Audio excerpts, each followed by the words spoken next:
Hey guys, welcome back. Willie Creeman here, talking about the NFC West. I'm going to cover the Seattle Seahawks, who finished third in the division with a record of 9-8. They have a new coach in Mike McDaniel, who was previously Baltimore's defensive coordinator that they had. Geno Smith's going to be at the helm again. Still, they're going to have a potent offense, obviously, with the trio of Lockett, Metcalf, and Smith and Jigba. Hopefully, they're able to get more out of Smith and Jigba, just because I feel like a lot of times the scheme didn't allow for him to really flourish within that offense. But they had some issues on the offensive line last year with injuries. That was really tough to see because the year before they were very lucky and everyone was able to stay healthy. But they should be able to shore that up, and hopefully things can change this year for them. The defense should be very good with McDonald as head coach, right? Obviously with the defensive mindset, they should be able to get a lot more pressure on quarterbacks, and they're going to need it in this division.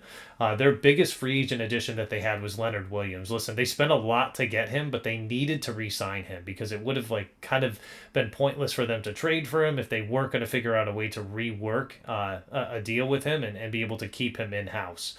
The worst free agent addition that they had, in my mind, is Noah Fant. And listen, it's nothing against Fant. I like him as a player, but it just the contract didn't make sense to me. Like, he received a raise for a dip in production, and you usually don't get that. If you're not doing well at work, your boss isn't going to tell you, "Oh, hey, listen, we're going to pay you more than you've been getting paid." That's usually not the way it works. But look at the draft, right? They end up going Byron Murphy, which I really like at defensive tackle.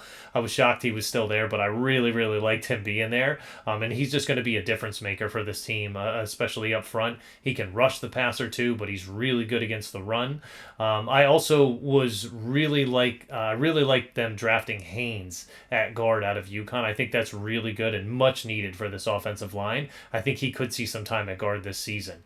But they add both Pritchett and James from Auburn at corner, which was a little funny to me because you usually don't see teams draft both guys from a defensive backfield, but this defensive backfield that Seattle has is pretty deep, and McDonald's going to love having a team like that.